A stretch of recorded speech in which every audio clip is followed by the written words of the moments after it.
நீதி வழங்கும் போது அண்ணன் தம்பி சொந்தம் பந்தம் பணக்கார ஏழை எதையுமே பார்க்க கூடாதுடா.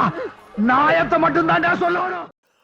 அனைவருக்கும் வணக்கம். 2026 தேர்தலை முன்னிட்டு பல்வேறு ஊடகங்கள் கருத்து கணிப்புகளை வெளியிட்டு இருக்காங்க. பொதுவாகவே தேர்தல் வந்துட்டாலே யாருக்கு கொண்டாட்டமோ இல்லையோ ஊடகங்களுக்கு கொண்டாட்டம். ஊடகங்கள் இந்த தேர்தலில் வெல்லப்போவது யார், இளைஞர்களின் நம்பிக்கை யார், பெண்களின் நம்பிக்கை யார், மாணவர்களின் நம்பிக்கை யார், தை பிறந்தால் யாருக்கு வழி பிறக்கும், 2026 ஆட்சியை பிடிப்பது யார், சாதிக்குமா சறுக்குமா, இப்படி பல்வேறு விவாதங்கள் நடத்துவாங்க.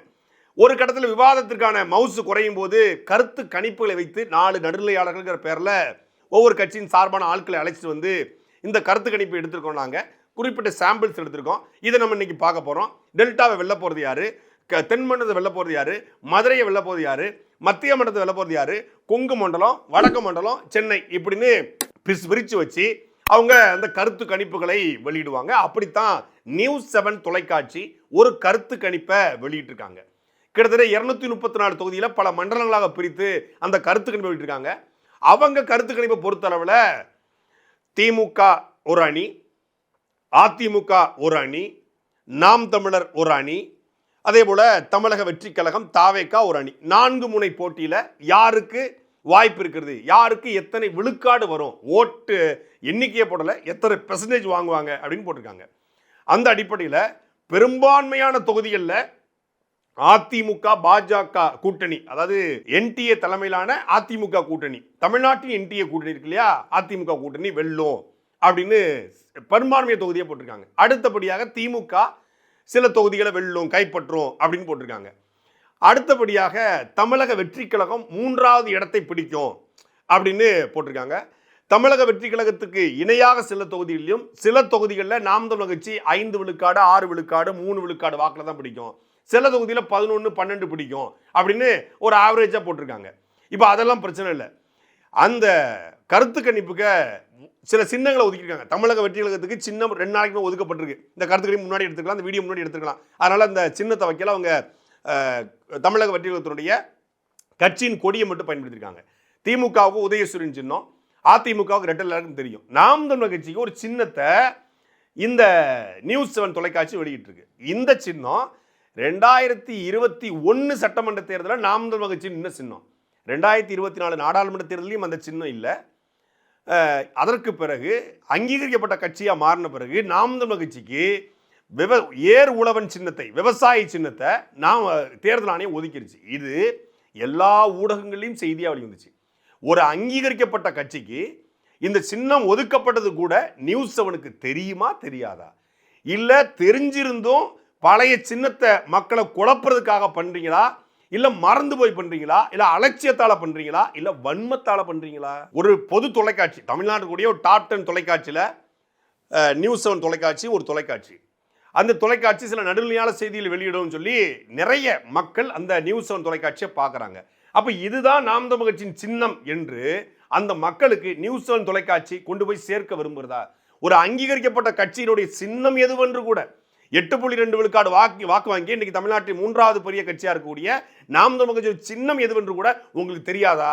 இல்லை மக்களை குழப்புறீங்களா? நீங்கள் நாம் தமிழர் கட்சி 2021 போட்டி போட்டு 2024 மைக்கு சின்னத்தில் ஒளிவாங்கி சின்னத்தில் போட்டி போட்டாங்க. அதுக்கப்புறம் இந்த சின்னம் வந்துருச்சு.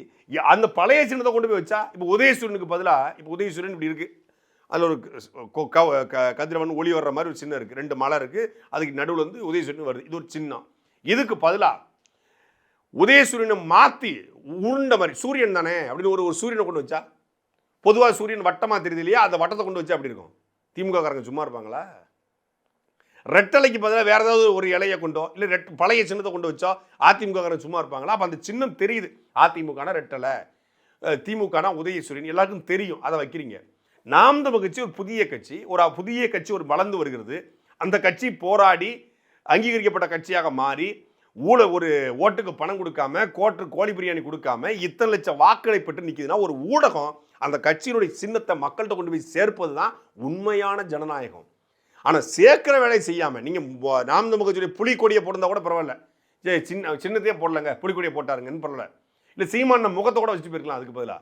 ஆனால் தவறான ஒரு சின்னத்தை கொண்டு போய் சேர்ப்பது எந்த மாதிரியான அணுகுமுறை? இது ஒரு ஊடகம் செய்ய வேண்டிய வேலையா?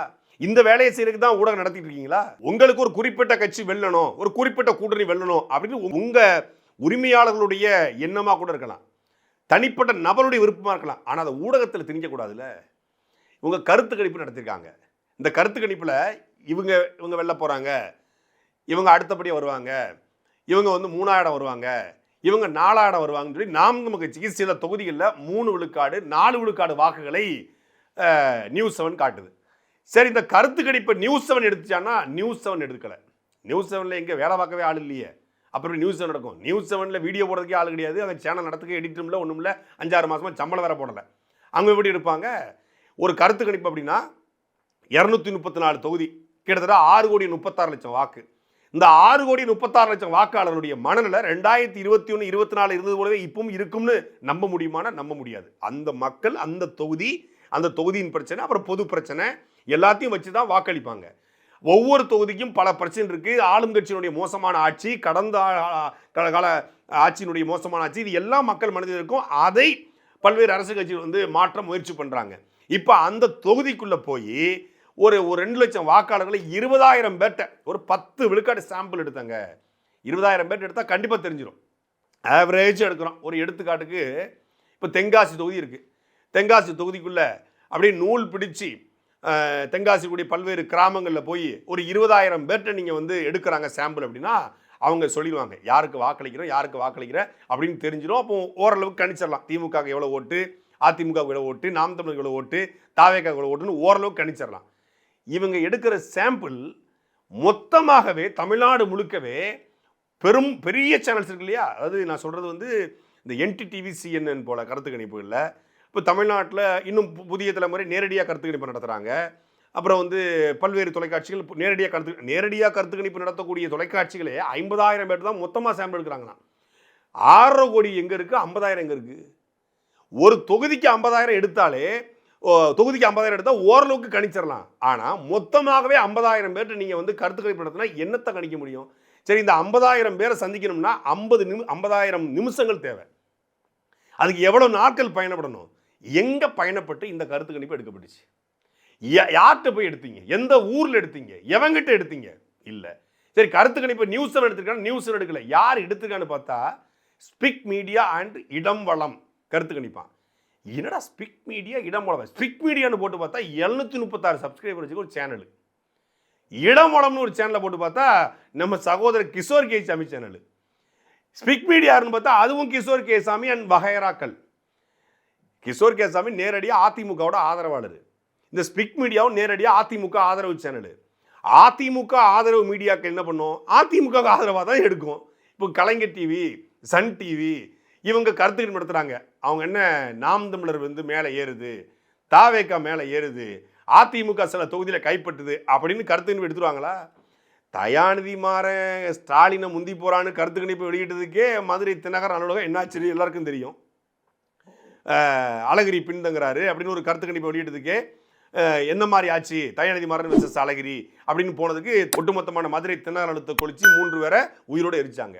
இப்போ தினகரன் நியூஸ்லேயோ இல்லை சன் தொலைக்காட்சியிலையோ ஒரு கருத்து கணிப்பை திமுகவில் ஸ்டாலின் வந்து மவுஸ் கம்மியாக இருக்குது, தயாநிதி மாறனுக்கு தான் திமுக மவுஸ் அதிகமாக இருக்குது அப்படின்னு கருத்து கணிப்பை போட முடியுமா? போட மாட்டாங்க, போட முடியாது. அவங்க திமுக சார்பாக தான் செயல்படுவாங்க. அதே போல் கிஷோர் கேசாமி அதிமுக ஆதரவாளர், அதிமுகவில் வெளிப்படையான ஆதரவாளர், அதில் மாற்றுக்கருத்தில் ஒரு வலதுசாரி சித்தாந்தம் ஏற்றுக்கொண்டவர். அப்போ அவர் ஒரு கருத்து கணிப்பு நடத்துகிறாரு, அவர் சேனல் எடுத்திருக்காரு அப்படின்னா அது எந்த மாதிரியான கருத்து கணிப்பாக இருக்கும்? இது யாரிடம் எடுக்கப்பட்டிருக்கும்? ஒன்றும் இல்லை, கருத்து கணிப்புக்கு ஒரு 10க்கு 10 அறை, ஒரு டேபு, 2 பேர் உட்காந்துட்டு டைப் பண்ணி மொத்தமே ஒரு நாளில் முடிச்சிடலாம் கருத்து கணிப்பு. இப்படி போட்டால் டெய்லி நான் ஒரு கருத்து கணிப்பு போடுவேன். இந்தியா முழுக்க எல்லா தொகுதிக்கும் எல்லா மாநிலத்துக்கும் கருத்து கணிப்பு நடத்தலாம். என்ன விக்கிபீடியா, கூகுள், இப்போ ஜெமினி, ChatGPT ரெண்டையும் உட்கார வச்சுட்டு என்னென்ன தொகுதி இருக்குது, டெல்டா மாவட்டம் எத்தனை தொகுதி, திருச்சியில் எத்தனை தொகுதி வருது அப்படின்னு போடலாம். அந்த தொகுதியில் எந்த சமூகம் அதிகமாக இருக்குது, அந்த சமூகம் யார் பின்னாடிக்கு, இப்படி எல்லாத்தையுமே டீட்டெயிலாக ஒரு கருத்து கணிப்பாக போட முடியும். வெறும் கூகுள், விக்கிபீடியா, ChatGPT, ஜெமினியை வைத்துக்கொண்டே ஒரு கருத்து கணிப்பை நடத்தி முடிச்சலாம். அப்படி நடத்தப்பட்ட கருத்து கணிப்பு தான் இந்த ஸ்பிக் மீடியா இடமலம் நடத்திய கருத்து கணிப்பு. இது கருத்து கணிப்பு இல்லை, கருத்து திணிப்பு, விருப்ப திணிப்புன்னு சொல்லலாம். விருப்ப திணிப்பு, தன் விருப்பத்தை கருத்து கணிப்பா திணிச்சிருக்காங்க. இந்த கருத்து கணிப்பு ஒரு பக்கமா, அடுத்து இன்னொரு கருத்து கணிப்பு வரப்போகுது. யாரு? உண்மையை மட்டுமே பேசக்கூடிய, நடுநிலை வைக்கக்கூடிய நம்ம அண்ணன் ரங்கராஜ் பாண்டே மற்றும் தினமலர் சேர்ந்து கருத்து கணிப்பு. நீங்க கருத்து கணிப்பு வெளியிடுறதுக்கு முன்னாடி நம்ம சொல்லிடலாம், இந்த கருத்து கணிப்புல இதுதான் வரப்போகுது. தினமலரும் சாணக்கியாவும் சேர்ந்து ஒரு கருத்து கணிப்பு. அப்ப இது யாருக்கு ஆதரவா இருக்கும், யாருக்கு எதிராக இருக்கும்? நிச்சயமாக என்டிஏ கூட்டணி 165 தொகுதிகளை கைப்பற்றும். சாணக்கியா தினமலர் கருத்து கணிப்புல கிட்டத்தட்ட ஒரு 60 தொகுதிகளை திமுக பிடிக்கும். ஏன்னா இப்போ மொத்தமாக திமுக வாஸ் அவுட் ஆகுதுன்னு போட முடியாது இல்லையா, அது நல்லா இருக்காது. அது வந்து ரொம்ப ராவாயிரும். அவ்வளோ 60 தொகுதி, அப்போ 140 60 திருப்பி ஒரு 60 போட முடியாதா? அப்போ 165, அங்கே ஒரு 35, இங்கே ஒரு 35, ஆமாம் 60 போடலாம். 60 போட்டு அது போடலாம். மீதி ஒரு 4 சீட்டுகளை வந்து ஒரு தாவேக்காக்கு ஒரு 2, நாம் தமிழுக்கு ஒரு 2 போட்டு விடலாம். இல்லை இங்கே ஒரு சுழியத்தை போட்டு அங்கே ஒரு 1 விஜய் மட்டும் ஜெயிக்கிறாருன்னு 1 போட்டு விடலாம். போட்டு விட்டு ஒரு கருத்து கணிப்பை அவங்க நடத்த வாய்ப்பு இருக்குது. அதே போல் 42 விழுக்காடு அதிமுக, 38 விழுக்காடு திமுக.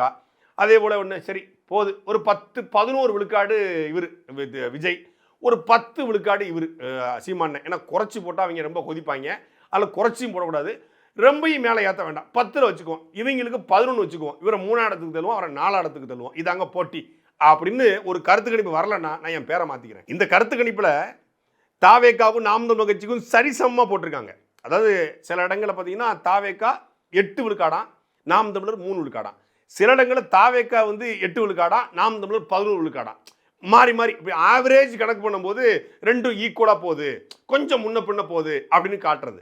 நான் கேட்குறேன், நாம் தமிழர் கட்சி 2016, 19, 21, 24 என்று 4 தேர்தல்களை, 2 பாராளுமன்ற, 2 சட்டமன்ற, உள்ளாட்சி, நகராட்சி தேர்தல்களில் 6 தேர்தலை போட்டி போட்டுருச்சு. களத்தில் நாம் தமிழர் கட்சியின் வாக்கு நிரூபிக்கப்பட்ட வாக்குகள். நாம் தமிழர் கட்சிக்கு சின்னம் கிடைத்தது. சின்னத்தை ஒவ்வொரு கிராமத்துக்கும் நாம் தமிழர் கட்சி கொண்டு போய் சேர்த்துருச்சு. 1 மாதத்துக்கு முன்னாடி சின்னம் கொடுத்தும் கொண்டு போய் சேர்த்துச்சு. இந்த நாம் தமிழர் கட்சியுடைய இந்த சின்னமும் ஏர் உழவன் சின்னமும் விவசாய சின்னமும் நாம் தமிழர் கட்சி தமிழ்நாடு முழுக்க கொண்டு போய் சேர்த்துருச்சு, சேர்த்து கொண்டும் இருக்கிறது. நாம் தமிழர் கட்சி நிரூபிக்கப்பட்ட ப்ரூவன் ஓட்ஸ் இருக்கு. தமிழக வெற்றி கழகம் இதுவரைக்கும் ஒரு தேர்தலை கூட சந்திக்கல. கட்சி தொடங்கிய பிறகு வந்த நாடாளுமன்ற தேர்தலையும் புறக்கணிச்சாங்க, விக்கிரவாண்டி இடைத்தேர்தலையும் புறக்கணிச்சாங்க, ஈரோடு கிழக்கு தொகுதி சட்டமன்ற தேர்தலையும் புறக்கணிச்சாங்க, எல்லா தேர்தலையும் புறக்கணிச்சாங்க. இந்த முறை தான் முதல் முறையாக போட்டி போட போறாங்க. நிர்மல் குமார் என்னன்னா 40%, ஆதவ் என்னன்னா 42%, செங்கோட்டையன் 38 விழுக்காடுன்றாப்புல. ஆளாளுக்கு ஒரு கருத்து கணிப்புகளை சொல்லிட்டு இருக்காங்க. ஆனால் நியூஸ் 7 10% இருக்குது. அது 10, 40, 4 தேர்தலில் போட்டி போட்டதுன்னு தெரியும். ஒரு தேர்தலில் போட்டி போட்டிருந்தா, இப்போ ஒரு எடுத்துக்காட்டுக்கு திருச்சி மேற்கு தொகுதியில் தமிழக வெற்றி கழகம் போட்டி போட்டிருக்குன்னா அப்போ இந்த ஓட்டு குறைஞ்சிருக்கா கூடியிருக்கா? இந்த முறை போட்டி போடும்போது இது முறை இவங்கெல்லாம் கூட்டணிக்கு வராங்க, இந்த அலையன்ஸ் ஃபார்ம் ஆயிருக்கு, இதனால இது கிடைக்கும் அப்படின்னு ஒரு கணக்குக்காக வரலாம். ஏன்னா திமுக போட்டி போட்டிருக்கு, பல முறையாக போட்டி போட்டிருக்கு. திமுகவில் விசிகா, மதிமுக, கம்யூனிஸ்ட், இந்திய யூனியன் முஸ்லீம் லீக், இப்படி பல்வேறு கட்சிகள் இருக்காங்க, காங்கிரஸ் உட்பட கட்சிகள் இருக்காங்க. அப்போ இவங்களுடைய ஓட்ஸ் எல்லாம் கணக்கு பண்ணி ஒரு கணிப்புக்கு வரலாம். ஆனால் அது நிலையானது கிடையாது. அது குறையும், இல்லை கூட செய்யும், எப்படி வேணாலும் மாறக்கூடிய வாய்ப்பு இருக்கு. ஆனால் தமிழக வெற்றி கழகம் போட்டியே போடாம அதுக்கு 10 விழுக்காடு ஓட்டுருக்குன்னு எந்த அடிப்படையில் முடிவு பண்ணீங்க? யார்கிட்ட கேட்டீங்க? ஒரு நல்ல நேர்மையான நடுநிலையான ஜனநாயகத்தை காக்கக்கூடிய ஒரு ஊடகத்துடைய பணி என்ன? முதல்ல இப்படி கருத்து கணிப்புகளை யாரோ எடுத்து கொடுத்த, அஜெண்டாவில் எடுத்து கொடுத்த, ஒரு லாபியை கிரியேட் பண்ண, ஒரு என்ன ஸ்ட்ராட்டஜியை கிரியேட் பண்ண எடுத்து கொடுத்த கருத்து கணிப்பை, அதுவும் நியூஸ் 7 ஒரு பொது தொலைக்காட்சி, இடம் வளம் இந்த ஸ்பிக் மீடியாங்கிறது யூடியூப் சேனலு. ஒரு யூடியூப் சேனலில் ஒரு கட்சியினுடைய ஆதரவாளர் அவர் எடுத்த கருத்து கணிப்பை கொண்டு வந்து நீங்கள் வெளியிடுறீங்க, ஸ்பிக் மீடியா இடம் வளம் அப்படின்னு போட்டு வெளியிடுறீங்கன்னா நீங்கள் எந்த மாதிரியான எதை கட்டமைக்க விரும்புகிறீங்க? ஏன் நியூஸ் 7 போன்ற ஊடகங்கள் தமிழ்நாட்டில் புறக்கணிக்கப்பட்டுருச்சு? ஏன் அதை மக்கள் கொண்டாடவில்லை? ஏன் பார்க்கவில்லைன்னா இப்போ தெரியுதா?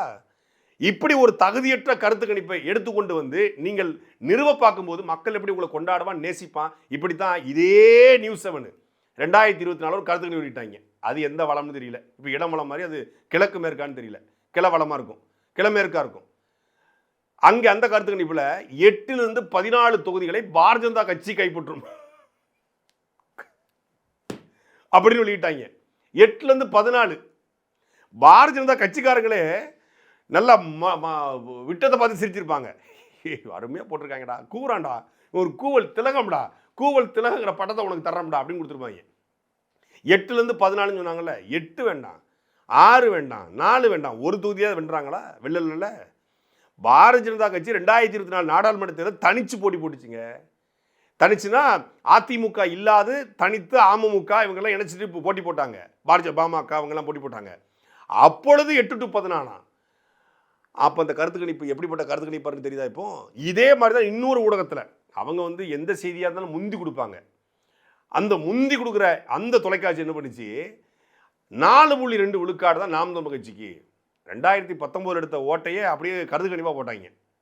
அதுக்கப்புறம் சட்டமன்றம் வந்து அதுக்கப்புறம் நாடாளுமன்றத்தில் போட்டி போடும் தெரியாமல் 2019 நாடாளுமன்ற தேர்தல் ஓட் லிஸ்ட்டை எடுத்துகிட்டு வந்து வாக்கு எண்ணிக்கை இருக்குமே அந்த முடிவையே தேர்தல் கணிப்பு வெளியிட்டாங்க. 2019 நடந்த அந்த வாக்கு எண்ணிக்கை முடிவுகளை தேர்தல் கணிப்பாக 4.2 விழுக்காடு வாங்க போகுது. அப்புறம் சீமா கூட சொன்னார், நான் அதுக்கு மேலே வாங்கினா உன் மேலே வழக்கு போடுவேன்னாரு. சரி அப்புறம் சரி போய் தொலைது அப்படின்னு சொல்லி விட்டாச்சு. 4.2 விழுக்காடு. அப்போ என்ன ஒரு கருத்து திணிப்பு. ஆனால் 8 வாங்கினது என்ன 8 விழுக்காடு. அப்போ இவங்க சொன்ன கணிப்பு வந்து டபுள் டைப். இப்போ எடுத்துக்கலாம். இப்போ நாம் மகிழ்ச்சிக்கு ஆவரேஜாக 10 போட்டிருக்காங்க. அப்போ நம்ம என்ன எடுத்துக்கணும், டபுள் டைம் நமக்கு இருக்குது, பாதியாக குறைச்சி போட்டிருக்காங்க. 2021-24 வரைக்கும் நாம் மகிழ்ச்சியை மற்றவைன்னு வச்சுருந்தாங்க. இப்போ தான் மற்றவையிலிருந்து கொண்டு போய் இப்போ கொஞ்சம் கொற்றவையாக மாற்றி அதை 4ஆம் இடத்துக்கு தள்ளியிருக்காங்க. அந்த வகையில் பாராட்டுறோம், வாழ்த்துறோம், நன்றி சொல்கிறோம். நீங்கள் மற்றவைன்னு போடாமல், ஏன்னா இது வரைக்கும் திமுக அதிமுக மற்றவை, இப்போ திமுக அதிமுக தமிழக வெற்றிகளுக்கும் மற்றவை. சில பேர் இருக்கான் நேர்மையினோட நேர் வடிவம்ங்கிற இருப்பாங்க. மும்முனை போட்டி தமிழ்நாட்டுக்கு நடக்குது. இந்த ப. சிதம்பரம் பையன் ஒருத்தர் இருக்காப்புல, ஒரு தம்பி கார்த்தின்னு ஒரு பையன். அந்த பையன் சொல்கிறாப்புல, சிவகங்கையில் எம்பியாக இருக்காப்புல, அந்த பையன் சொல்கிறாப்புல 3 முனை போட்டி தான் தமிழ்நாட்டில் அப்படின்னாப்புல. உடனே ஊடகங்களுக்கு இல்லையே சீமா நிற்கிறாரு, அப்போ 3.5 முனை போட்டியாக வச்சுருக்கலாம். அதாவது ஒரு மனிதனுக்கு வன்மை இருக்கலாம், ஆனால் வன்மை கூடவனாக இருக்கக்கூடாது. ஏன்னா அவர் வீட்டுடைய கக்கூஸ் வாலிலேருந்து அவர் வீட்டில் கூடிய பொருளெல்லாம் நாம் தமிழ் கட்சிக்காரங்க கலவாண்டு போயிட்டாங்கல்ல, அந்த வருத்தத்தில் 3.5 முனை போட்டியான். தொகுதியில் வந்து உங்கள் அப்பனும் சரி இவரும் சரி 2 பேருமே அந்த தொகுதியில் வந்து எந்த நன்மையும் செஞ்சது கிடையாது. வாயை திறந்து பேசினா கூட ஒரு 5 நிமிஷம் பேசினா அதுக்கு 50 ரூபா பணம் போட கொடுங்க. ரெண்டுவங்க எச்சுக்கிட்ட கூட காக்கா வரட்ட மாட்டாங்க. அந்த அளவுக்கு ரொம்ப நல்லவங்க. அந்த நல்லவங்க சொல்கிறாங்க, இனத்தை கொண்டொழித்த காங்கிரஸ் கட்சியில் உட்காந்துட்டு 3.5 முனை போட்டியா. அது 3.5 முனை போட்டியா இல்லை முனமுழுங்கின போட்டியா? முனமுழுங்கி காங்கிரஸ் கட்சி போதா அப்படிங்கிறது இந்த தேர்தலை பார்க்க தானே போகிறோம். ஏன்னா காங்கிரஸ் கட்சி தமிழ்நாட்டில் தரையோட தரையாக போனதுக்கு நாம் தமிழ் கட்சி காரணங்கிறது அவருக்கு தெரியும். அதனால் 3.5 முனை போட்டிங்கிறாப்புல. சில பேர் 3 முனை போட்டி தான், அவரை நம்ம எடுத்துக்க முடியாது. அவர் பயிற்சி எடுக்கிறாரு. நாம் தமிழ் கட்சி பயிற்சி எடுக்குது, அதெல்லாம் நம்ம எடுக்க முடியாது. அவங்க வென்றால் மகிழ்ச்சி, தோற்றால் பயிற்சி, தொடர்பின் முயற்சின்னு இருக்காங்க. இதை உண்மையிலே பாராட்டணும்ல. தொடர்ச்சியாக தோல்வியை தழுவினாலும் இந்த கூட்டணியோடு நான் எடப்பாடி பழனிசாமியவோ இல்லை ஸ்டாலினையோ இல்லை விஜயவோ சிஎம்மாக்க நான் கட்சி தொடங்கலை. நான் கட்சி நடத்துவது என்னுடைய கோட்பாடு, கொள்கை வெல்ல வேண்டும், தமிழ் தேசியம் வெல்ல வேண்டும். எனக்கு ஒரு கனவு இருக்குது, எனக்கு ஒரு இலக்கு இருக்குது, இந்த நிலத்தை நான் மாற்றணும்னு ஆசைப்படுறேன்னு ஒருத்தர் நிற்கிறாரு. நான் எவன்கிட்டையும் கை கட்ட மாட்டேன், எவன்கிட்டையும் பணம் வாங்க மாட்டேன், எவன்கிட்டையும் அடிபணிய மாட்டேன். சும்மா மேடையில் சில பேர் பேசுகிறாங்க, யார் திமுக கூட்டணியில் உட்கார்ந்துக்கிட்டு நாங்கள் அடிபணிய மாட்டோம், நான் பதவிக்கு ஆசைப்படாதவன், நான் எதை பற்றியும் கவலைப்படாதவன், அடிபணிகிற அரசியலுக்கு ஆகாது. அப்புறம் எதுக்கு 2 சீட்டு 3 சீட்டுக்கு திமுக போய் நிற்கிறீங்க? அடிபணிய மாட்டோம், பதவிக்கு நான் வளைந்து கொடுக்க மாட்டோம், நாங்கள் கூளை கும்பிடு போட மாட்டோம், 2 சீட்டை 3 சீட்டா தந்தால் படுத்து விடுவோம் அப்படின்னு அங்கே போய் நிற்கிறாங்க. மேடையில் பேசுவாங்க, ஆனால் உண்மையிலேயே தேசிய கட்சியோட திராவிட கட்சியோட கூட்டு கிடையாது. நான் தனிச்சு நிற்பேன். உண்மையிலே இந்த தேர்தலில் ஓட்டுக்கு பணம் கொடுக்காம, கோழி பிரியாணி கொடுக்காம நான் இந்த தேர்தல் சந்திப்பேன். தேர்தலில் என் வேட்பாளர் நிற்க பணம் தேவையில்லை, பணம் தான் ஒரு பிரதானமா அப்படின்னு கேள்வி எழுப்புற ஒரே ஒரு ஆள் சீமான் தான். நல்லவர்கள் நியாயமானவங்க தமிழ்நாட்டில் இருக்காங்கிற நம்பிக்கையில் நாம் தமிழ் போட்டி போடுறது. அதைத்தான ஊடகங்கள் வந்து பரவாயில்லைங்க, 30 கோடி எம்எல்ஏ 50 கோடி எம்எல்ஏ தொகுதிகளுக்கு ஏற்கனவே பணம் போய் சேர்ந்துருச்சு. இப்படி பண பகட்ட அரசியலுக்கு மத்தியில் ஒருத்தர் பணம் தேவையில்லை, நல்ல குணமும் நல்ல இனமும் இருந்தால் போதும், நான் இனத்துக்காக நிற்பேன்னு ஒருத்தர் நிற்கிறாருன்னா அதை பாராட்டணும்ல, அதை போடணும்ல. சரி, அவர் ஒரு கொள்கையை கோட்பாட்டை வைக்கிறாரு, அது என்ன நடக்குன்னு பார்ப்போம் அப்படின்னு வாழ்த்தணும், வரவேற்கணும். இந்த பண அரசியலுக்கு பற்றியில் ஒருத்தர் பணம் வேணான்னு நிற்கிறாரு. இந்த கூட்டணி பேரத்துக்கு மத்தியில் பேரம் படியில் அவரை கூட்டணி கூப்பிடவே இல்லையா? நேற்று வரைக்கும் கூப்பிடுறாங்க, இப்போ வரைக்கும் கூப்பிட்டு தான் இருக்காங்க. ஒரு 2 hours கொடுங்க பேசிக்கிட்டு தரலான்றாங்க. எல்லா கட்சிகளும் அழைக்குது. ஏன்னா எவ்வளோ ஓட்டு இருந்தாலும் அந்த ஓட்டை தான் பயன்படுத்தி கொள்ள தான் பொதுவாக இந்த கூட்டணி கணக்குகளை பார்ப்பாங்க. எந்த கொள்கையும் இல்லை. தேர்தலில் ஏதாவது கொள்கை இருக்கா கூட்டணி கட்சிகளுக்கு? ஒரே கொள்கைங்க, நாங்கள் நிற்கிறோம். திமுக சொல்லுங்க, திமுக சாதி இருக்குது, ஆனா சாதி கட்சியோட கூட்டணி வச்சுக்குது. திராவிட கட்சியா கூட அதிமுக, தேசிய கட்சியோட பாஜக கூட்டணி, அது கூட பல கட்சி கூட்டணி, பேரங்கள் நடந்து கொண்டிருக்கிறது. அந்த பேரத்திற்கு படியாம ஒருத்தர் நிற்கிறார்னா அவரை மேல தூக்கி விட வேண்டிய ஊடகங்கள் அவரை தாழ்த்தி, அந்த கட்சியை தாழ்த்தி, சின்னத்தை மறைத்து விழக்கூடிய வாக்குகளை தடுக்கணும். அந்த கட்சி சரிஞ்சிருச்சு, விஜய் வந்த அப்புறம் ஓட்டு காலா போயிருச்சு அப்படின்னு ஒரு பிம்பத்தை கட்டமைக்குங்கிற முயற்சி என்பது மக்கள் பார்த்துக்கிட்டு தானே இருக்கான். மக்கள் ஒன்றும் முட்டாள்கள் இல்லையே. தமிழ்நாட்டு மக்கள் இந்தியாவில் இருக்கக்கூடிய எல்லா மக்களை விட அரசியல் ஆர்வம் கொண்டவர்கள், அரசியல் தெளிவு கொண்டவர்கள், அரசியல் அறிவு கொண்டவர்கள், தமிழ்நாட்டுடைய வரலாறு என்ன என்பதை தெரிந்தவர்கள். ஓட்டுக்கு பணம் வாங்கிட்டு ஓட்டு போடக்கூடிய ஒரு கும்பலும் இருக்கு. நீ பணத்தை கொடுத்தாலும் நான் எனக்கு பிடிச்ச கட்சிக்கு தான் ஓட்டு போடுவேன்னு சொல்லக்கூடிய லட்சக்கணக்கான, ஏன் கோடிக்கணக்கான மக்கள் இருக்காங்க. திமுக 2021 பணம் கொடுக்கலையா, 2024 பணம் கொடுக்கலையா? அந்த பணத்தையும் வாங்கிட்டு தானே 36 லட்சம் பேர் நேர்மையான உண்மையான மக்கள், 36 லட்சம் பேர் எந்த பணம் வேண்டாம்டா. 36 லட்சம் பேர் நாம் தமிழ் உறுப்பினராக இருக்காங்களா? இல்லையே. 36 லட்சம் பேர் நல்ல அரசியல் பிறக்கணும் சொல்லி நாடாளுமன்ற தேர்தலே ஓட்டு போட்டிருக்கானா, சட்டமன்ற தேர்தலில் எவ்வளவு கூடும் என்பது எல்லாருக்கும் தெரியும். அதனால தான் மறைக்கலாம். 3ஆ போடு, 2ஆ போடு, குறைச்சி விடு. இது இவங்களா உட்காந்துக்கிட்டு ரூமுக்குள்ள உட்காந்து இப்போ வர்ற கருத்து கணிப்பு. மக்களுடைய கருத்து கணிப்பு தேர்தல் அன்னைக்கு தெரியும். மெயின் ஸ்ட்ரீம் மீடியாக்கள் இது போன்ற கருத்து கணிப்புகளை ஏன் வெளியிடுறாங்கன்னா, இன்றைக்கு மெயின் ஸ்ட்ரீம் மீடியாக்கள் உள் வாடகைக்கு விடப்பட்டிருக்கிறது. மெயின் ஸ்ட்ரீம் மீடியாக்களில் ஒரு குறிப்பிட்ட நேரத்தில், இந்த தேர்தல் நேரத்தில் இந்த கட்சிக்கு ஆதரவாக ஒரு கருத்து கணிப்பை ஒரு தனியார் நிறுவனம் நடத்தும். இந்த தனியார் நிறுவனத்திற்கு இந்த குறிப்பிட்ட கட்சிகள் ஒரு பேமெண்ட் பண்ணிடுது. எது? இந்த கருத்து கணிப்பை எடுப்பதுன்னா மக்கள்கிட்ட எடுப்பதில்லை, ஒரு ரூமில் உட்காந்து ஒரு டிராஃப்டை ரெடி பண்ணுறதுக்கு ஒரு பேமெண்ட் பண்ணிடுறாங்க. இந்த கருத்து கணிப்பினுடைய ஃபுட்டேஜை வச்சு நீங்கள் ஒரு டிபேட் நடத்தணும். நாங்கள் டேட்டா கொடுத்துருவோம், இந்த டேட்டா வச்சு நீங்கள் டிபேட் நடத்தணும். இந்த டிபேட்டுக்கு யார் யாரை கூப்பிடணும் அதையும் அவங்களுக்கும் தனித்தனி பேமெண்ட். 4 பேர் கலந்துக்கிறாங்கன்னா 4 பேருக்கும் பேமெண்ட். அந்த நிகழ்ச்சியை நடத்தக்கூடிய நெறியாளர் அவருக்கு தனியாக பேமெண்ட். அப்புறம் அந்த நிகழ்ச்சிக்கு ஒரு தயாரிப்பாளர் இருப்பார், அவருக்கு ஒரு பேமெண்ட். இப்படி மொத்தமாக எந்த கட்சியை வரணும், எந்த கட்சி மேலே ஏறுது, எந்த கட்சிக்கு அதிக செல்வாக்கு இருக்குது அப்படின்னு காட்டுவதற்கு அந்த கட்சி பணத்தை கொடுத்து இது போல கருத்து கணிப்புகளை தொடர்ச்சியாக நடத்துகிறாங்க. இப்போ ஒன்று வெளிவந்திருக்கு, இன்னும் பாருங்க, எல்லா தொலைக்காட்சிகளும் இது போல கருத்து கணிப்பு நடத்துவாங்க. எல்லா கருத்து கணிப்புக்கு பின்னாடியும் முழுக்க இருப்பது பேமெண்ட் பேமெண்ட் பேமெண்ட். சாட்டை எடுத்து நாட்டை திருத்து, இளம் தலைமுறை தானே நீ